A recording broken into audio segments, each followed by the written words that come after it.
Bienvenidos al cuarto y último módulo de esta capacitación de índices espectrales de banda visible con drones. Vamos a realizar unas pequeñas consideraciones antes de avanzar hacia el final de esta materia. Habíamos comentado que los índices radiométricos o espectrales son formulaciones algebraicas, es decir, es un juego de letras y números donde cada letra representa una banda, normalmente con el nombre de la banda, por ejemplo R, G, B, que son los tres colores visibles, o si hablamos de otros medios como los satélites, con la letra B larga por band y el número que corresponde, etc. Esa álgebra que estamos nosotros utilizando acá, como ya hemos visto en el módulo anterior, corresponde a álgebra de matrices, donde los píxeles van jugando distintas interacciones entre sí y van generando el mapeado de lo que nosotros queremos observar o analizar. Esto se debe porque cada banda es en realidad una capa de colores grises.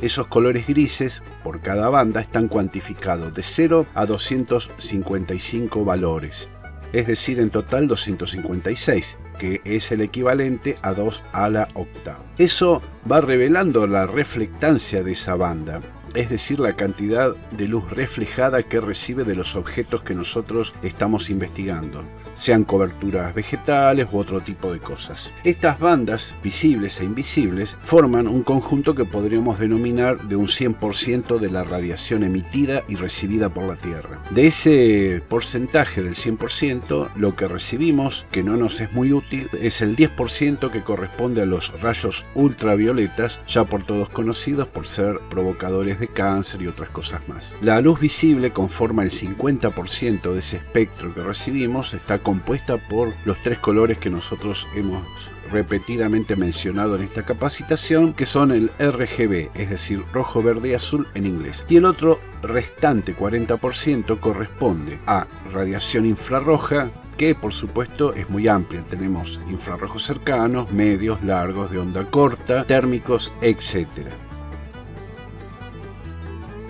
Los índices visibles se basan en dos familias de formulaciones. Esto es solamente una clasificación, no tiene ninguna incidencia en ninguna otra cuestión. Y estos dos grupos podríamos definirlos como los que están basados en la formulación del NBDI, que vendría a ser el índice normal diferenciado de vegetación, o los que son diferentes a él. Así que bueno, comencemos a analizar este primer índice que fue formulado en el año 1974. Consta de dos bandas. Esta fórmula algebraica lo que hace es trabajar con infrarrojo cercano y el color rojo. Entonces la fórmula es infrarrojo menos rojo sobre infrarrojo más rojo. Entonces, con esta formulación nosotros vamos a obtener un indicador de la cobertura vegetal que estamos teniendo. Esa cobertura vegetal va a variar del -1 al 1, pasando por el 0. Cuando la cobertura vegetal es superior al 0.63, significa que está sana y vigorosa. Si está hasta 0.43, está enferma. Si está menos de 0.43, directamente está muerta. 0 es terreno desnudo y por supuesto -1 es algo que absorbe toda la radiación, como por ejemplo el agua que estamos viendo del río Paraná en las imágenes, y por supuesto no refleja absolutamente nada o muy poco, son valores negativos. Este índice NBDI se ha transformado para bandas visibles en los tres que estamos viendo acá abajo: GNBDI, BNDBI y por supuesto GBNDBI, que suena como una especie de trabalenguas todo junto. Son formulaciones realizadas por Padro García y otros en el 2015 para estudiar la variabilidad botánica de una zona incendiada, y reemplazan el infrarrojo por colores, en el primer caso el verde, en el segundo el azul y en el tercero una mezcla de ambos. Esto por supuesto puede tener ciertas imprecisiones, pero ayuda muchísimo. Los índices tipo ratio son aquellos que utilizan una razón o un relacionamiento entre distintos colores. Acá tenemos el ratio de rojo, el de verde y el del azul, que básicamente consisten en el color sobre una suma o sumatoria de los demás colores, y nos van a exponer distintas formas de visualización del terreno. Fíjense que en el ratio B podemos apreciar el parcelamiento con mucha claridad, mientras que en el ratio G apreciamos la fortaleza o debilidad, en este caso de la cobertura vegetal, observen en este caso que el arroyo Sombrerito y el río Paraná están bordeadas de vegetación en tono blanco. Significa que es la más fuerte, la más vigorosa. Por otra parte, fíjense que en el ratio rojo, o el ratio R, se invierte el color y el negro pasa a ser lo más vigoroso y lo blanco lo más endeble. Entonces, con estos tres ratios podemos establecer, en base a colorimetría, no en base obviamente a valores infrarrojos, una cierta relación del estado de la cobertura vegetal, tanto para un cultivo homogéneo, para cosas heterogéneas como este mosaico de cosas que estamos viendo y que corresponden a imágenes satelitales. Otros tipos de índice son índices basados en coeficientes, como el primero que estamos viendo, y otros que son una mezcla de ambos. Todos estos índices están detallados en la bibliografía y básicamente buscan resaltar algún tipo de característica que nos permita entender de qué estamos hablando o qué estamos viendo en esas imágenes de drones, que sean fotografías u ortomosaicos. Pero vamos a verlo en vivo y en directo. Entonces, vamos a tomar un ortomosaico que corresponde a una misión de vuelo del año pasado. Se realizó a 30 metros de altura, tiene una resolución espacial de 1.04 centímetros por píxel, es decir, cada píxel puede detallar 1 centímetro. Bueno, por supuesto son casi 300 fotografías y han sido armadas en el Agisoft MetaShape, pero las vamos a procesar en el QGIS. Entonces, utilizando QGIS vamos a añadir una capa raster. La capa raster es una capa de píxeles que vendría a ser el ortomosaico que nosotros generamos con el MetaShape. Una vez que lo agregamos, nos queda cargado en el espacio de trabajo, como lo estamos viendo aquí en la diapositiva. Y aquí directamente vamos a observar que ya nos discrimina las tres bandas que contiene esta imagen, que son las bandas RGB. Vamos a la calculadora raster y la calculadora raster lo que nos va a permitir hacer es el álgebra dichosa de bandas. Entonces, ya con la calculadora creamos una salida, es decir, una capa de salida, la imagen resultante en este caso, y abajo, donde va la expresión, vamos a hacer el cálculo, por ejemplo, utilizando un índice similar al índice NBDI, pero en este caso vamos a utilizar los colores visibles. Una vez que ya está hecho, nos va a dar en una escala de grises. Entonces, en las propiedades, en simbología de esa nueva capa que se ha creado, buscamos darle un pseudo color monobanda. Esto es crear una serie de categorías basadas en colorimetrías. Le vamos a dar un espacio de 5, 7, 9 u 11, si ustedes prefieren, clases. Luego vamos a utilizar el modo cuantil. Según un cálculo matemático basado en cuantiles, va a colorear, y por último le damos clasificar y aplicar.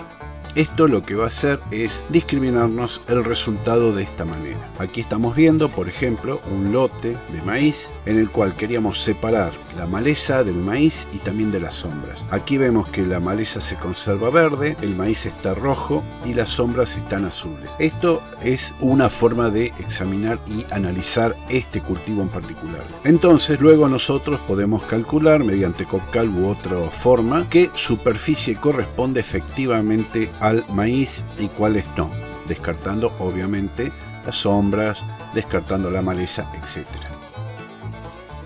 Este es un lote de arroz que está altamente enmalezado y lo vamos a procesar también. Fíjense. Pero esta vez lo vamos a hacer en el MetaShape. Vamos a utilizar la calculadora raster del MetaShape. Entonces ya tenemos conformado el ortomosaico. Vamos a proceder a la calibración del espacio infrarrojo, o la primera pestaña llamada calibración SIR. Nos va a dar una matriz de color que tiene ceros y 1, pero nosotros ponemos en automático para que la procese y nos dé los valores correspondientes de ajuste. Una vez que tenemos esto, aplicamos. Fíjense entonces que estos colores han cambiado un poco y la matriz ya no es de ceros y 1, sino que tienen varios valores diversos. En el paso siguiente vamos a hacer la transformación. Entonces aquí practicamos el álgebra de bandas. Esto lo aplicamos, nos También seleccionamos un LUT, es decir, una forma de coloreado en escala, le damos a actualizar y automático, y eso nos va a generar la imagen final donde nosotros vamos a poder comparar entre el -1 y el 1 el estado de esa vegetación y empezar a discriminar, por ejemplo, el arroz de la maleza. Fíjense que aquí, en líneas generales, se está separando bastante bien la maleza y el arroz.